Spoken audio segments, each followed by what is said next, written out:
Let's go to Fahim. Hi, Fahim. Hey, man. How you doing? Well, it's a state of emergency, Cliff, and some of what your last caller said rang true. However, I don't see Al Sharpton going out there to California because your last caller said Al Sharpton can't shut down, these black gangs. But you know what? Are you familiar with what's going on out there in Compton? No, I'm not. Well, the Hispanic and the Latin gangs, they shut down the Crips and the Bloods. Okay. And there's a blackout to keep that out of the national media because they don't want to flame racial tensions. But my point is, other people don't tolerate these little boys, and that's what they are. They're not gangs. These are little boys. And Cliff, I have issues with Al Sharpton coming here because sadly, and like I said, your last caller kind of hit the nail on the head because, number one, Al Sharpton is going to promote his new book. Number two, is he going to talk about how he's old enough to remember when fatherhood was still an institution, typified by the TV shows, Cliff, that you and I and Sharpton and many others grew up on. Mm-hmm. Father Knows Best, My Three Sons, The Rifleman, okay? The Andy Griffith Show, all right? Bonanza, My Three Sons, Leave It to Beaver, even the cartoon, Fred Flintstone, Cliff, about a cartoon of a white caveman had a family. And last but not least, and the epitome of this was Tarzan.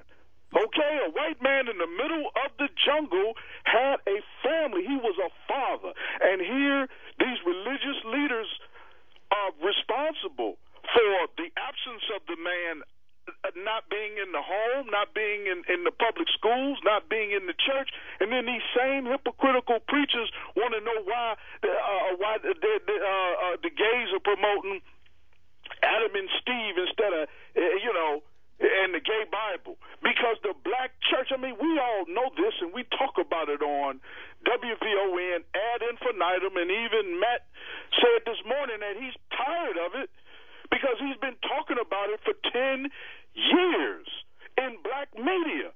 And like I said, Cliff, the solution is very simple, and Daniel Patrick Moynihan told us this was going to happen when he wrote the Moynihan Report, when he said that government welfare policies that excluded and negated the importance of fathers would destroy the black family, but these black politicians.